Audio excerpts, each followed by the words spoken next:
Franchise Secrets, Erik Von Horn.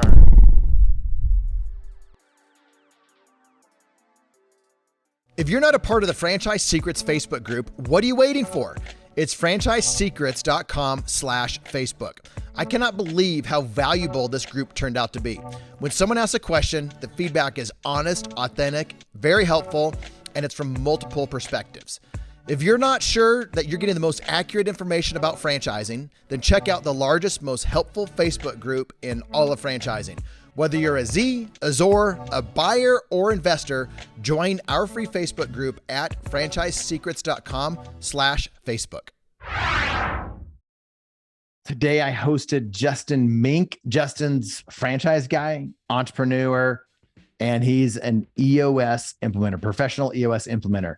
And EOS is the Entrepreneurial Operating System. It's something that Gino Wickman came up with. He wrote the book Traction, and he talked about the 6 components of EOS. He wrote the book with Mark Winters called Rocket Fuel, and that's a great book, probably one of my favorites. And Gino was actually on the podcast a while ago, but we got Justin Mink coming in today to talk about EOS as it relates to franchising for both franchisors and franchisees. So we talk about the 6 key components, and we actually have done a 2-hour webinar on this, and I'll give you the details inside the podcast. But we did a 2-hour webinar that you'll have access to. In this session with Justin on this podcast, you'll learn about all of the 6 components. One of my favorites is people. Like, you need to have the right people in the right seats. You don't want to have the right people in the wrong seat. You don't want to have the wrong people in the right seat. You need to be able to manage team meetings the right way. There's 2 reasons why meetings suck. And then there's the EOS way of doing meetings. And then we talk about some of my favorite things about EOS and how it's helped me as a franchisee and a franchisor. So enjoy this episode with Justin Mink. All right, man. So you and I have been doing some webinars. You're speaking to the Tribe Mastermind quite a bit, doing a whole series on EOS. And so I'm glad we're finally doing a podcast together, Justin. So yeah, likewise. Welcome, buddy. Great to be here. Thanks for having me, Erik. Yeah. So let's get started with let's get started with your background, and then we'll dive into EOS a little bit. And then let's just talk about like why it's important for franchisees and franchisors to understand this entrepreneurial operating system. So first of all, your background. Yeah, I'm sort of, gosh, my background really is entrepreneurship / supplier for franchises. I mean, that if you want to sum up my career, it's kind of 2 sides of that coin. I first got an itch for entrepreneurship in my 20s. I had a corporate desk job and started this little side hustle on the weekends that ended up making me way more money and was a lot more fun than my day job. So that kind of started the journey. I've started a bunch of businesses since then. got started in the franchise space with a digital marketing firm. I launched a franchise division for a pretty large digital agency that turned into one of the fastest growing private companies in America over the course of like 2007 to 2013, went public, expanded globally. And that's when I really got involved in the franchise space. And then I switched back into entrepreneurship, launched a company here in Dallas, Texas, where I live, called Music Audience Exchange, with one of the founders of my previous agency. And today it's got 80 employees. Wow. We raised a bunch of money together. But as every entrepreneur knows, as fun as those highs are on that journey, you learn a lot more on the lows. And that was a great learning experience, a great ride. But a couple of years in, I ended up getting chronically sick. And I think in large part, due to the fact that I was working 80-hour weeks, like a lot of 80-hour weeks. Yeah, probably 12 hours a day, 6-7 days a week on typical, me and one other founder, just getting this business off the ground and raising money and trying to figure out who we were selling and what we were selling. And it was a wild ride. I was also engaged at the time, and I got mono, which is not fun for an adult. Super not fun when you're working 80 hours a week. So I ended up getting chronically sick. I think, a doctor would have to really go to great lengths to convince me it wasn't because I was working so much. And well, silly me, wherever you go, there you are. I ended up moving halfway across the country back to Washington, D.C., where I'm originally from, took a CMO role at a startup in the analytics, big data space for cannabis. But again, back into the grind, and I was just getting sicker and sicker, so I had to take a step back from entrepreneurship. I got back into enterprise sales and into the franchise space, kind of like coming home for me, and certainly wasn't easy, but a lot less complex than entrepreneurship. I really thought at the time I was done with being an entrepreneur. I just thought it meant chaos, giving up your relationships, your health, time for other interests and passions. And I just didn't think it was for me because of my health problems. So I got back into the franchise sales space. Well, not selling franchises, but being a supplier for franchises for a big digital agency. Spent 5 years, got my CFE, and a good friend and client of mine, a franchisor, handed me a copy of Traction, the book that introduced EOS to the world. And I read it, and within about 20 pages, had two primary emotions. One, pissed off, because I was pissed that I hadn't had this framework earlier on in my career. There were answers to questions that I just didn't think had answers, that entrepreneurship didn't have to be synonymous with so much stress and chaos. But the other emotion was inspired. I was more inspired. So I went back into the startup space with a small little agency and had the CEO who had 8 kids, who was doing the 80-hour grind, said, if I'm going to join your company, dude, you've got to read Traction and we've got to do it. And he read it and loved it. So I joined this little 10-person agency and we implemented EOS. And within 6 months of really stitching it into the fabric of how we ran the business, our monthly recurring revenue had doubled. And the founder, who had been basically, his kids were being raised by the nanny and his wife while he was working, he was down to working 40-hour weeks. And I attribute that in large part mostly to EOS and the framework, the accountability, the clarity, the structure, the focus, the discipline. And so for me, that experience was just everything. I learned that EOS, there was such a thing as a professional implementer, someone who actually helped leadership teams deploy and master EOS, and that EOS had become a franchise within the last couple of years. When I learned that, it was kind of the universe telling me that I needed to, what I needed to do. So I've been a EOS implementer and a franchisee of the system for about a year now. So EOS is now a franchise system. I was talking to Gino Wickman. Gino's the one who wrote the book EOS. And there's been other books kind of written alongside with Gino on it. But the main book is called Traction. Gino Wickman kind of is the one that came up with that whole entrepreneurial operating system. Check out a previous episode I did with Gino on this podcast. And then this is, if you've never heard of EOS, what would you tell somebody that's never heard of EOS? What would you say that it is in this, like a sentence or two? It helps business leaders create self-managing businesses. So it helps leaders create self-managing businesses. Yeah. And that's the easiest way to work. It's some work to do it. It's work like implementing it. And that's why, there's folks like you that are implementers. And that's why we wanted to have you on the podcast. And that's why you and I did a 2-hour webinar for franchisees and franchisors. We had both franchisees and franchisors on a 2-hour webinar where you did a really good kind of deep dive into EOS as it relates to franchises. And I think that's one of the big differences. Like Justin is a guy that knows franchising and knows EOS, and that's very unique out there. And he's helping different brands out there and different franchisees with it. So I asked him to do a 2-hour session with me in a webinar format for anybody. And you can find that if you want at franchisesecrets.com/EOS, and you can get access to that. Then he's also in the mastermind doing, I think, 6 months, once a month, going in and doing a deep dive and kind of is 6 different parts of EOS. So wanted to kind of just bring that up right now so people had context for who you are, why it's special that you are, an EOS expert, but also an expert in franchising with backgrounds in both. And probably equally as important, you've experienced burnout. You've experienced the challenges of having a business that is consuming your life.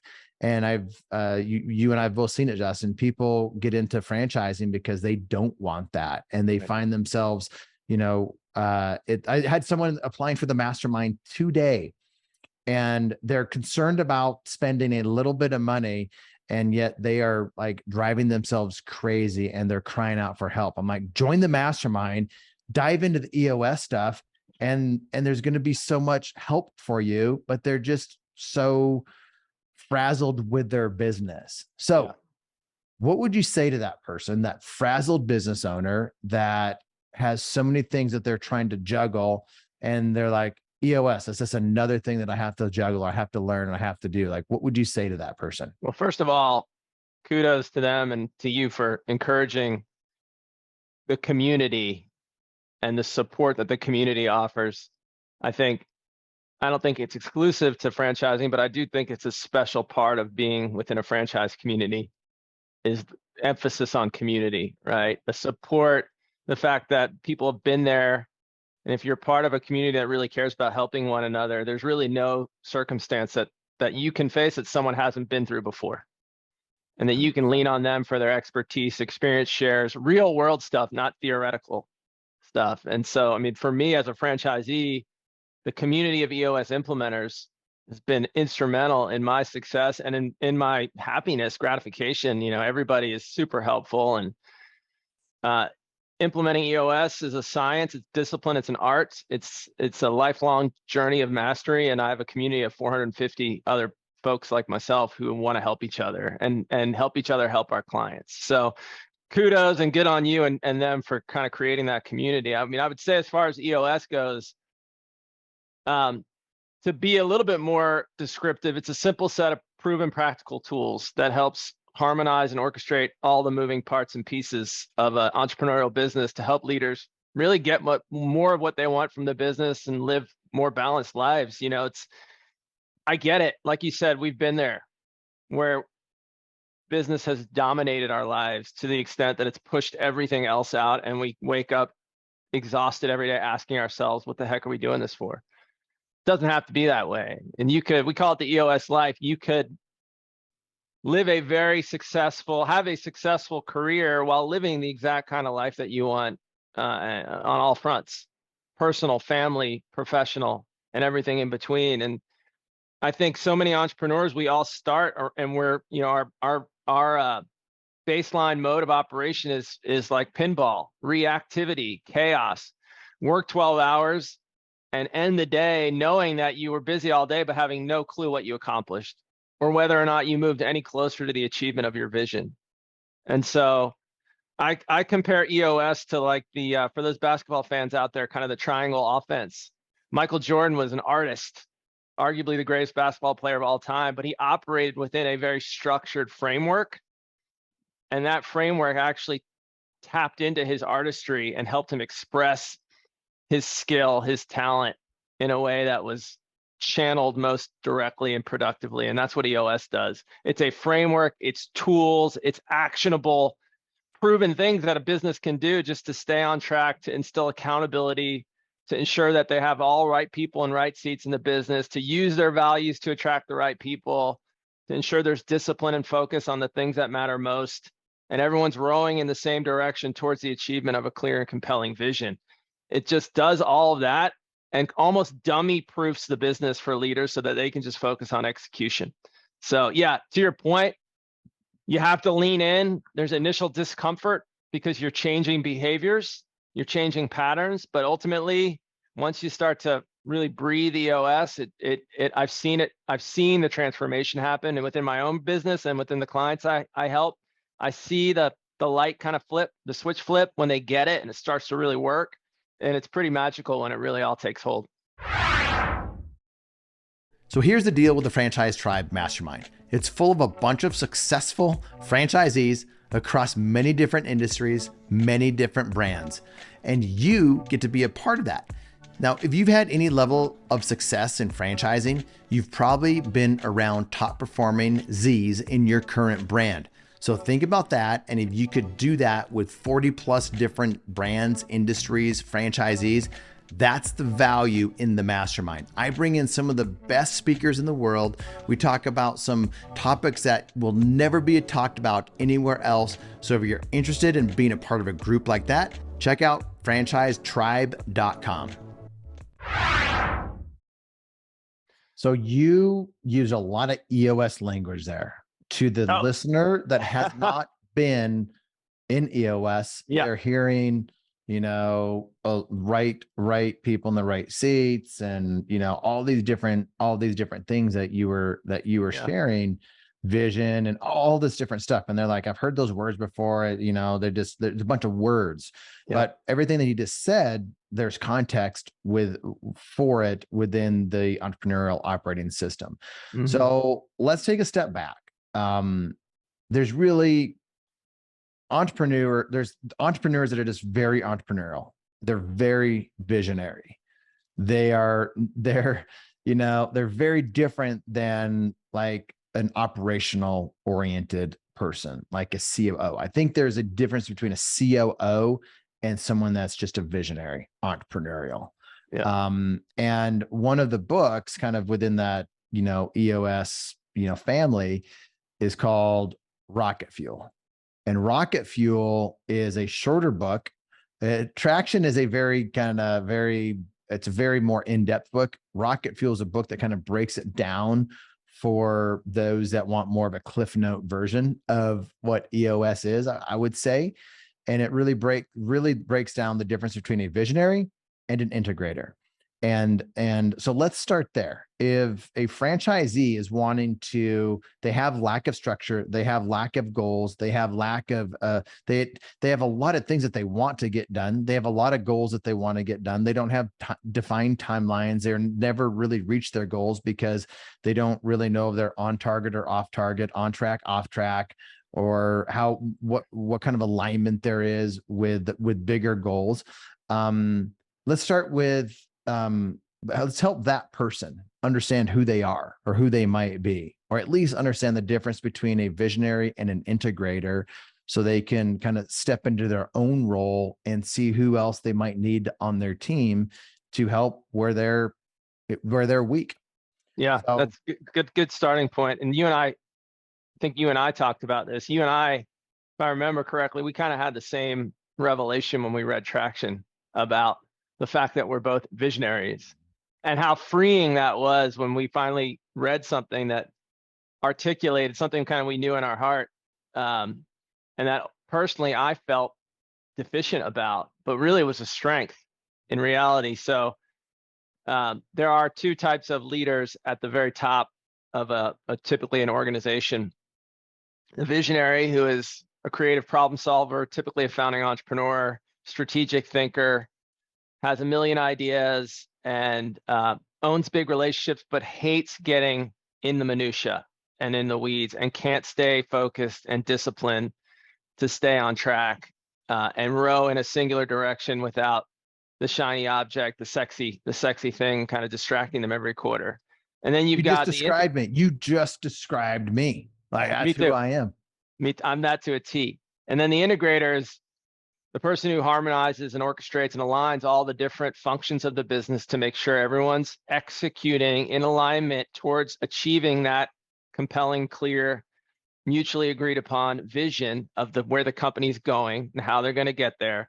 The integrators in charge of the day-to-day execution, day-to-day communication, holding people accountable, execution-based decisions. When I read Traction and first even heard about this visionary integrator thing, it was like this massive weight coming off my shoulders, because throughout my entrepreneurial career, throughout my leadership career, I always kind of beat myself up about the fact that I just hated the minutia. I hated the day-to-day. I wasn't good at it, but I felt like it was a failing. And what Traction did for me was say, you know what? You have a God-given ability and a strength, lean into it, because that's where you will contribute at your highest level.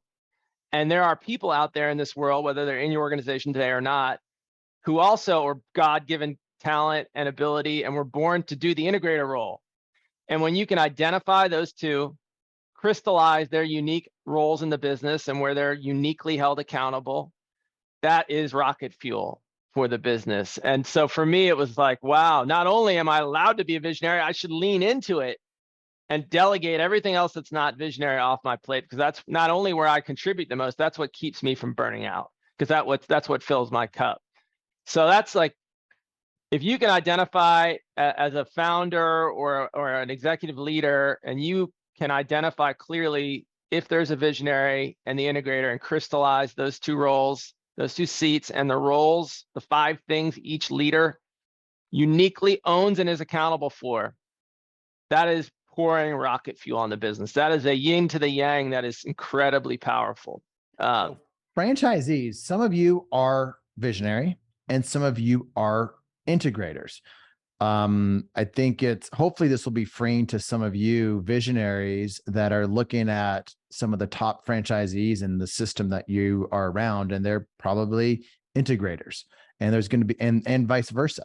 So I remember early on in my entrepreneurial journey that some of the top franchisees who are really good friends of mine to this day are more of an integrator, or they could really function well in that integrator role. And they are great at being a franchisee. And I looked at them, I'm just like, man, I need to be a better entrepreneur like them. Well, they weren't a better entrepreneur. They're just a good integrator, and they leaned into that. And the franchisor was kind of more of the visionary type person, there's more of a visionary type entity in that relationship. And they would just go out. And that's what we hear so often in franchising, just go execute the system. An integrator can just go execute. But in terms of building something large, they need to bring more of a visionary in there. If they're going to, have 12 locations of something or 24 locations, they're just going to grow. So, I think is a good exercise for everybody to go see who you are. I answer it honestly to see if you're an integrator or you're a visionary. Justin, do you have a place for them to do that? Yeah, there's a website, Rocket Fuel University, where they can take a test. It's an EOS website. It's part of the EOS family of online properties, and you can take a test to assess your own strengths. When you do so, just make sure you're brutally brutally honest with oneself, because it's only benefiting or hurting your own self. There's no reason to fudge it. So put on that, hover above yourself for a moment, try to look down as objectively as you can at your own shortcomings, your own blind spots, and take that test. And I think that in and of itself will be powerful. And I just think reading Traction too. I mean, if you read the book Traction or read Rocket Fuel, I say Rocket Fuel first and then Traction. If that's what you're looking for, Rocket Fuel is a great overview of that visionary integrator differences and potential marriage. Traction is more of the entire model and all the different tools and how they stitch together.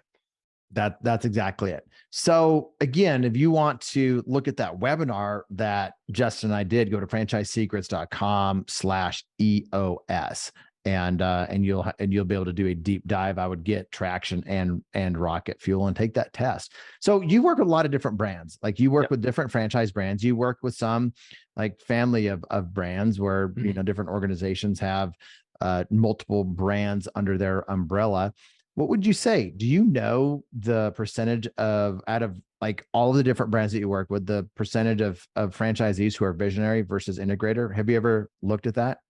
No, never run any kind of test. I mean, I think you hit the nail on the head. I think operators, the folks who are in the business day to day, franchisees, typically tend more lean into the integrator strength because, right, there's a system in place. And if you just follow that system step by step, you're going to have success. And I think integrators are probably most well suited towards achieving that success and having fun in the process. I think even the franchisee level, if you have a vision of growing to multiple brand concepts, multiple locations, ultimately being a semi-absentee, then you start to get into visionary territory, right? Where you want to grow something really large, scale it beyond yourself, create legacy and lasting wealth and a lifestyle. Then you start to get into visionary. And so I think if anyone in the audience is going to kind of take that self-assessment. Also, while you're doing so, ask yourself what you want from being a franchisee or franchisor, and see if those two things marry up effectively. And if they don't, find your partner, find your visionary partner, find your integrator partner to make your goals more of a viable reality that's not going to burn you out along that journey. So if you're, so I've made mistakes in the past, and you have a mutual friend, Brian Holmes, and Brian and I, he and Peter and Aaron own Franchise Ramp, and they're, good friends. And, we've talked about it before, like he's visionary as well. And we've talked like, if we were ever to start more businesses, which we will always start more businesses, like we need to be looking for either if like Brian and I, two visionaries, let's say two visionaries coming together, we would want to bring in an integrator partner or commit to hiring a killer integrator. Otherwise, there's no need to have two visionaries running and operating a company. And because we found so much value in having that integrator person giving direction and like managing things. And I was even talking to, a friend of mine, Justin Donnell, with, we have a mastermind together called the Tribe of Investors. And he and I are both visionaries, and we have somebody that is more of the integrator and helps us with stuff. And Justin and I were just talking this morning as friends, and he's like, I'm getting told no. My integrator is telling me no more often. He's like, I need to hear that. That's awesome. And it's helpful. So it's valuable to have that relationship. And I think that book in Rocket Fuel, they got into like there's a mutual respect that the integrator has for the visionary and the visionary has for the integrator, versus just thinking, oh my gosh, they're always in the weeds. They're always saying no. They're always doing this. Or the integrator to the visionary, they're like, I can't pull their heads out of the cloud. They're right. always on the next shiny object. Like if you don't have a relationship where there's mutual respect, then it doesn't matter if it's a visionary integrated relationship, there's no mutual respect. And I think that you need that mutual respect for both to thrive in those positions. Any comments on that? Yeah, I mean, 100%. Those two are really almost equal partners in the business, where the visionary is typically responsible for the culture, setting the vision and direction of the company. The integrator is responsible for execution towards that vision. But you can't have a working set of lungs without a beating heart.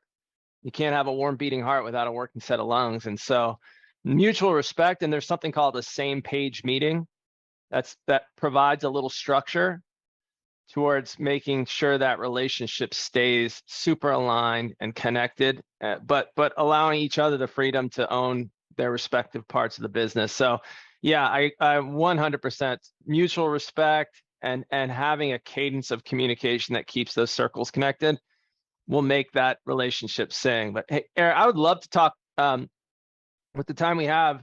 There's some really cool things we're doing with EOS and franchise. I'd love to hit on those things, because kind of innovating with a few of my clients in ways that have not been has not leveraged EOS in the past to add value to what franchises are doing. I'd love to talk about that if that's okay. No, we can't do that. Okay. Yeah, forget it. I'm out. Yeah. Okay. Podcast is over. This will never make it to YouTube or on iTunes. No, let's do it, man, because I love that. We started talking about it at the very beginning. Like that's what's so special about you. Franchising background, EOS, and you're working with franchisors and franchisees. So I'd love you to take it from there. Yeah. So there is a long history of EOS implementers like myself working with franchisors as well as franchisees, but it's been a lot of kind of disconnected reinventing of the wheel. And as everyone on this podcast listening knows, you don't know franchising until you know franchising, right? It is a unique animal. And so there's a couple really interesting things that we're innovating in terms of how EOS adds value to franchise organizations and all stakeholders. So I'm working with one family of brands, for example, where, and this is the one I'm maybe most excited about. EOS, good franchisors provide incredible support across multiple functions for their franchisees, right? Collective buying power, software, marketing, branding, you name it. But oftentimes a blind spot is just, especially for those concepts where there's owner operators who maybe have never been in that role before, a simple framework to execute their business is a blind spot. And I don't say that to indict franchisors, because they're just, what solution has there been? You know, to put everybody through MBA, you know, get everybody an MBA, that's not going to happen. So EOS is just an ideal model. So I'm working with one family of brands in particular to, as part of their academy, their week-long training for new franchisees, I train everyone on EOS. They've purchased, as from their tech fund, a license for one of the EOS platforms that allow you to run EOS within a software. It makes it really easy. So every single new franchisee gets an instance of this software, and then they've pre-populated that tool with certain EOS tools already locked and loaded. And all a franchisee has to do to replicate a really successful initial 90 days of launch is log on, run an EOS meeting, use those tools and and adhere to them, try to hit those goals, and they're going to have a really successful launch. And then I train the success coaches, the business consultants, on how to go out and hold the hands of the franchisees to ensure that success. And we've been watching compliance skyrocket. All these franchisees getting trained, really using the tools and wrapping their arms around EOS. It's been pretty fun to watch, and it's very new, because in the past, EOS, there's just been no connective tissue or thread between the franchisor and the franchisee. If EOS has been used, it's been for one party and the other, but not joining the two interests. So that's been really, really cool. I'd say the other kind of cool thing that we're doing that's unique is, as you know, and as everybody listening knows, there's a ton of consolidation within franchising, and all these brands becoming part of, you know, all these families of brands being formed. And so what EOS does when I work at the enterprise level with executive leadership teams is it really forces that executive leadership team to operate as a true leadership team and an enterprise, versus these siloed brands that kind of only have a financial fiduciary relationship that connects them, but kind of operate as their own businesses, which makes it really inefficient and challenging for the leadership teams to try to wrangle all that together. So what EOS does from working at that parent company level is these exercises are a forcing function that creates real leadership amongst that executive team, real measurables, real goals at the enterprise level. So EOS, it's interesting because EOS has been providing kind of value at that very top-down level and also kind of bottom up. So it's really cool stuff happening in franchising that I'm super excited about. Well, I've seen that with franchisors. Like, franchisors are typically larger organizations that could use a structure like EOS to help them run more efficiently. So yep. Franchisors should be paying attention. If you are the CEO, COO, any C-level executive at a franchisor, take a look at EOS and see if this is something that you should be doing at the franchisor level. Now, you know, one of the areas that in general franchisors are probably weaker in across all brands would be helping franchisees be first-time business owners. Yeah. And that's where EOS can help with the structure of that. And we've seen that. I've seen that with brands that I've been a part of at the franchisor level, that they did not have solutions to help these franchisees go from being an employee, being told what to do all the time, to actually being the owner. And like you said, there's different options to do that. Go get an MBA, which probably isn't as good as actually going there and actually doing it. But now you have a tool like EOS to help you be a business owner. So I think franchisors should be paying attention to this, but also franchisees. Even if most of the time your franchisor is not going to have anything to do with EOS, just because they don't know, they don't care about it. But you as a franchisee could still do it yourself. So let's talk about that a little bit. Yeah. When is a franchisee too early to try to implement EOS, or like what's an ideal time for a franchisee to utilize it? Now. It's like planting a tree. Yesterday. It's like planting a tree. The best time to plant a tree was 10 years ago. The second best time is today. right? Yep. You know, I have colleagues of mine who do a full phased EOS implementation with one leader in the room. Now there's not quite as, I mean, the way that a lean and mean team or startup entity would leverage the tools are going to be a lot different than one that's, you know, more mature and has been cranking for a while and is cash flow positive and all that stuff. But here's a great example, Eric, of the value that EOS provides from day one. There's a document, and if you guys watch the 2-hour session, you'll learn a lot more about this. It's called the Vision Traction Organizer. It is a document where you, whether it's just you or you and a partner or you and whoever you consider your leadership team, you articulate and agree on 8 questions that all together articulate your vision for the company. Where you're going, how you're going to get there, what your goals are, what your values, your core focus, your marketing strategy. It's this really clean, compelling document. And if you create that from day one, you can put that in front of all your interviewees, your candidates, in the most transparent, clear possible way to show without any subterfuge or smoke and mirrors. Here's our vision. Here's exactly what we stand for. Here's the kind of people we want. Here's where we're going as a company. Here's how we're going to get there. That in and of itself will differentiate you as a hiring brand. And I can tell you, our friend, I hope these guys don't mind me calling them out because I almost joined their team, our friend Brian. Yep. And when I was first, it was like the universe was aligning. When I was first learning about EOS, I was talking to those guys and they showed me their VTO, their Vision Traction Organizer. And I was blown away, Eric, because I was like, I think I was like halfway through reading Traction. And I had that conversation. I was like, I get it. Like these guys, I had never been speaking with a potential, you know, new company that I was going to go work for that had that level of transparency. And they're, you know, who they are, what they stood for, did it align with my values and what I wanted to be a part of in terms of a story and a journey. And it just hit home. So you are a one-man show. You create your VTO, you will track the kind of people that you want in the foxhole with you, that you want in your locker room to grow the business. Let's talk about is there like 6 main kind of overarching, I don't know what you call them, theme. You don't. Yeah, components. Components. 6. So hit the 6 really fast because we dove into 6 over 2 hours in that deep dive session that we did.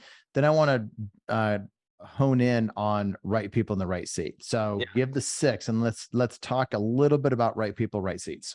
Yeah, so we evaluate the lens through which we view strength and excellence is through what we call the 6 key components of the business and how they all sort of, it's a system, they all harmonize and stitch together.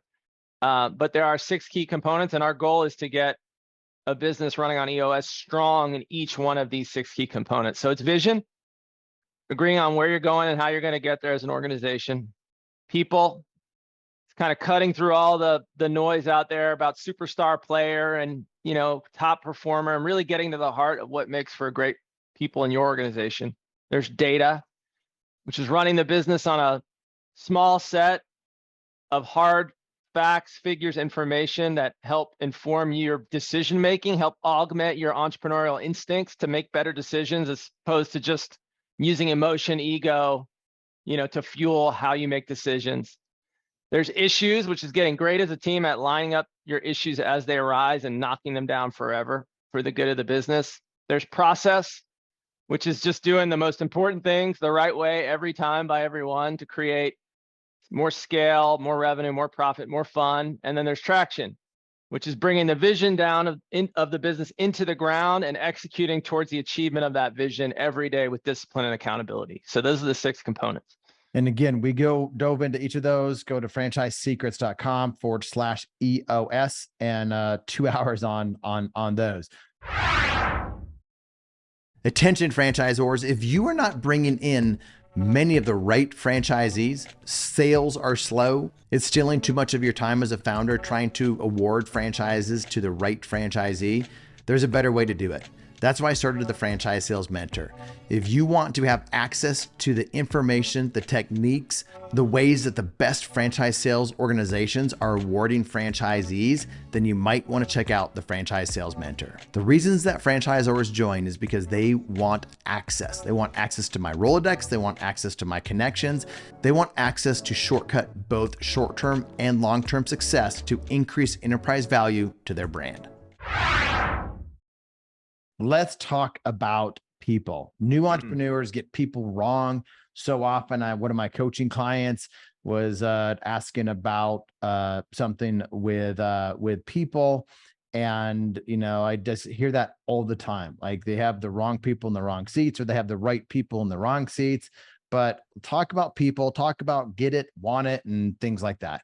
Yeah. I mean, it's as long as there's people, and we're not living in a world of Wall-E where robots run everything, I'll probably have a job, because there'll always be people problems. It's the number one, component where issues kind of congregate.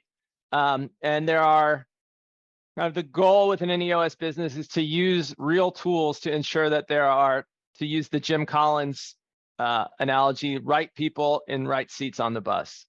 And right people are people who fit your culture. They're everything that that you want to be that you want to represent as part of your business. They behave in ways that are consistent with your culture.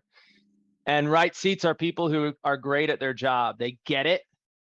They get the seat. Their brain fires in the right way. They understand what it takes to do the job well. They want it. They actually are excited about getting up out of bed every day to tackle the job. And they have the capacity to do it. They have the acquired skill, expertise, training. Some cases they have the time required to do the duties of the job. So in order for a company to have a rock star team from top to bottom, you've got people who live your values and who want and have the capacity to do the seat that they're in, their job, top to bottom. And there are a couple tools we use to ensure, as filters, to ensure that you're hiring people who fit the values in GWC, and that you maintain people in those seats and kind of get people to remove themselves if they're not aligned. Where do you see franchisees making mistakes with people with GWC? What do you see? Yeah, I mean, I don't even think this is one of those problems that are so universal. I don't think the problems that franchisees have are any different than a major corporation when it comes to people, right? There's two major people problems: right people, wrong seats. Someone who fits your culture like a glove. They show up every Monday and they ask how your weekend was, and they really mean it. They bring donuts. Everyone loves them, but they don't know. Nobody knows what they do, or they're not being held accountable for consistently excellent performance. And a lot of companies have a lot of right people in the wrong seats, and they end up becoming accidental nonprofits. So if you can use the tools that EOS makes available to find a seat where that person who fits your culture can be held accountable for job performance, great. If not, they have to go. The other problem is like the reverse of that, and that's wrong people, right seat. They're awesome at their job. They're getting the job done, but they do not uphold the culture and your values. They give permission to act in the wrong ways to the rest of the team. They chip away at everything you're trying to build behind the scenes in ways you can't even see until the problem has metastasized. They are a cancer. Harder to get rid of because they kind of hit you in the wallet because they're producing. But you've got to have right people, right seat, up and down across the organization to really get you where you need to be. So let's talk about, when I've done EOS, we're looking at we have our level 10 meeting. It says, maybe we talk about the meeting, the level 10 meeting, and then just how things are on track or off track. Yeah, so most meetings are terrible. My meetings used to suck, and I always just thought it was meetings that sucked, but it was really my meeting, right? And I think meetings there are two primary reasons that team meetings are universally miserable and dreaded. One is that the same issues get discussed forever and ever. Just meandering conversations and really complaints about the same stuff without clear resolution or action or accountability to resolving those problems. The other is because those weekly meetings just end up being a laundry list of the stuff that happened between last week and this week. Here's, okay, Eric, what'd you do this last week? All right, I did X, Y, and Z. Cool. Justin, what'd you do? And it just feels like leaders don't know how to run a better meeting. Employees feel like mommy and daddy are checking in to make sure they did their homework.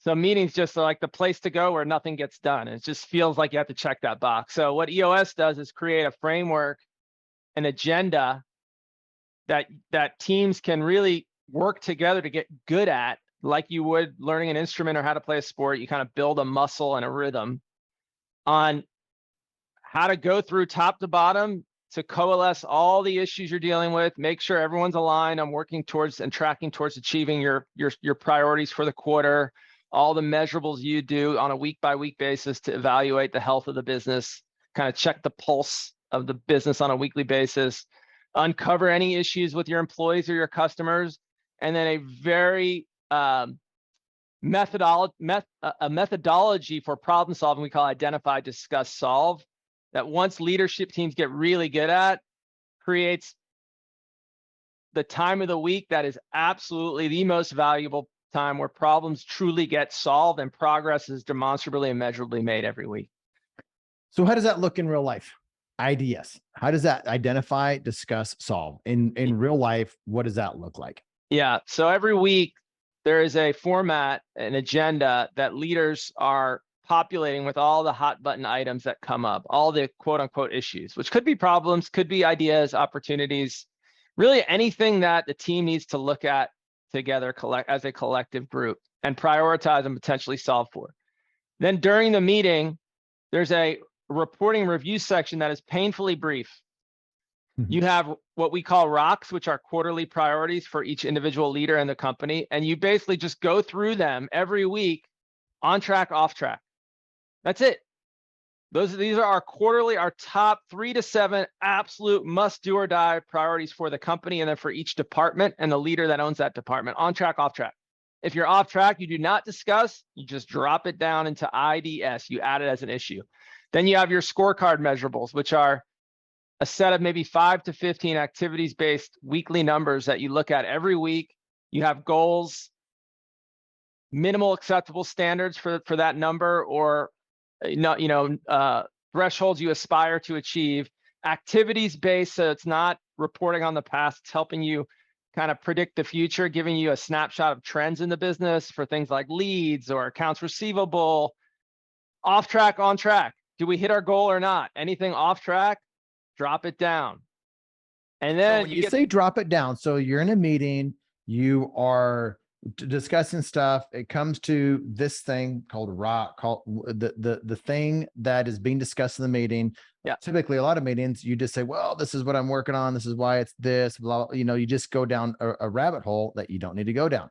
So right. when that thing comes up, that goal, that rock, that thing, you say it's either on track or off track. If it's on track, then people know nothing to discuss, just continue on. If it's off track, boom. When you say drop it down, you click a little button if it's in the software, and then it automatically moves it over to the a point that where running issues list. A running issues list. So it'll be an issue. Doesn't mean it's a big issue there, but it does mean something's not on track. It might be your fault. It might be the vendor's fault. It might be somebody else's fault, but people need to know why it is off track. And you just go through everything of these rocks or these things that you're discussing to see if they're on track or off track. So at the end of that, on the issues list, what is off track. And it's at that point you discuss this stuff, correct? Exactly. So there's 2 things that are happening when you do this. Number one, you are putting your quarterly priorities in front and your weekly measurables and goals. Every week, you're forcing the team to look at them and discuss them. So people are being held, and there are people who are accountable for driving the goals attached to all of those things. So you're forcing that accountability and focus every week. We call it the weekly pulse because it's like a pulse in the business to check in and make sure priorities are in front of you. And then, Eric, to your point, when you drop it down, you add it to the issues list. It may or may not be a priority this week. Like, hey, our lead count is off. Well, what most teams will do when that happens is, oh, our CRM's down. It was a holiday and Justin was out sick. Next thing you know, you've burned 20 minutes talking about that issue. when that issue may or may not be as high of a priority that week as something else. So when you drop it down, you put it in that list.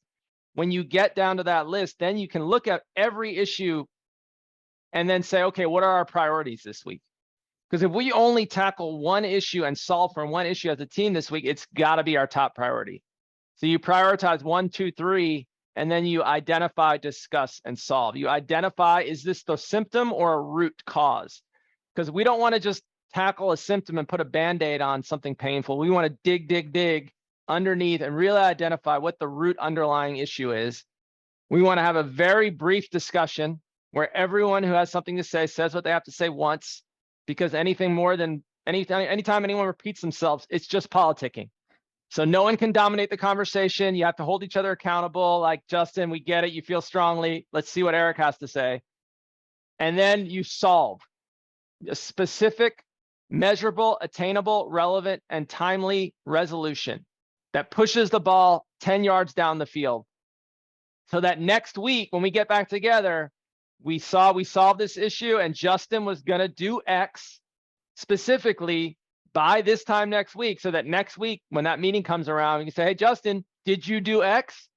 And I could say, yep, it's done. Or I could say, no, and my accountability is there's a light being shown on am I accountable or not, right? Did we move the ball 10 yards down the field towards solving this problem or capitalizing on this opportunity? So it is a framework for driving that measurable progress and accountability attached to it. That is perfect. I think, man, we've covered a lot. Yeah. I was just taking some notes as you were talking because there's so many little nuggets in here. But I think, we've covered these 6 components. They're all in traction. Go check them out. Check out that webinar that we did, franchisesecrets.com/EOS. Gosh, we've done so much. And that's why we did that 2-hour session. That's why you're doing, 6 different sessions in the Franchise Tribe Mastermind. One of the things I want to end with this. A lot of people, let me get some advice from you. We want people to start regardless. And most of the time people start on their own and they start doing some of this. And then they may or may not have success doing it themselves. And that's when they bring on somebody like you, or they take the course in the mastermind and they learn a lot more, and that might be enough for them, or they might want to really fully embrace EOS into their franchise or themselves as a franchisee. And that's when, an implementer like you comes into play. And I'll say this, I've worked with implementers before. Justin's one of the best, especially when it comes to franchising. So he's a professional EOS implementer. What does that look like? Let's say somebody's like, I'm ready for this. I want to jump in full on. I love traction. I love rocket fuel. I love the webinar. I want more, and I want to run my business like this. And I want your help, Justin. Like, what do you help them with? Yeah. First and foremost, I would say, pick a model, whether it's EOS or something else, pick an operating system and lean in, because if you treat it like a workshop or a seminar, it's not only is it not going to work, it's going to create cynicism within your organization because it's going to feel like a flavor of the month thing. Oh, that is good advice. Say that again, because you've seen that happen, I'm sure. Like, 100%. And I think the double-edged sword of the popularity EOS has gained is that some leadership teams will initiate an implementation because they're curious, but they're not really ready. You don't hire a nutritionist to feed you cake, and they're not really ready for their broccoli, right? Like, they're not ready, and they're not vulnerable and open to change and to really looking objectively at what they're doing and taking, and bearing with the discomfort that is required initially to change, ingrained behaviors and patterns. So pick a model, stick with it, whether it's EOS or something else. Obviously, I believe in EOS. I know it works. So EOS or whatever. And if you're going to do it yourself, you really have to make sure you're addressing every component, because it is like the human body. It is a system. And if you lean really heavy into one component without thinking about the others, you might create a whole nother set of problems, right? It's like hitting your thumb to make the pain in your foot go away in some cases. But if you work with someone like me, either me or one of the colleagues that I have, then they're all uniformly awesome.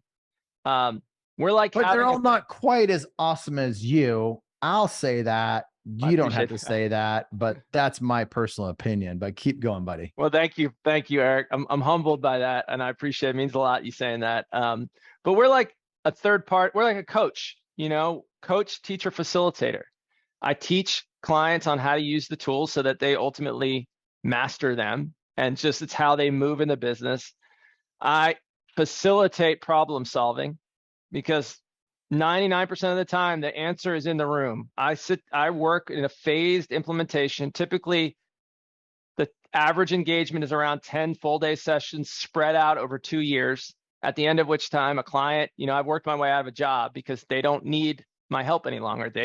It's just how they breathe in the business. And then I coach. So I was a competitive athlete. The best coach that I ever had kicked my ass up and down the court all day, every day, because I knew he believed in me and he wanted to squeeze every limited amount of talent that I had in this body out of me. And I treat my clients like that. I want the best out of them. I care, and I can hold a mirror up, warts and all, hold them all accountable on the same level playing field. Whether it's the visionary founder or the CMO, they're all being held accountable. They're all in it together, and I can make sure that I'm, bringing the very best out of them, and we're entering the danger, having tough conversations, being vulnerable with each other. So that's, I think, the big benefit is kind of psychological, and it's making sure that they don't bite off more than they can chew, because it is a phased implementation, and it's adopting it slowly and deploying it at a rate where they can handle it without their heads exploding and really use it and lean in. Because if you try to do too much, it's going to overwhelm you, and you'll drop it. That's not good. Where can people find you? My website, EOS Worldwide /Justin-Mink.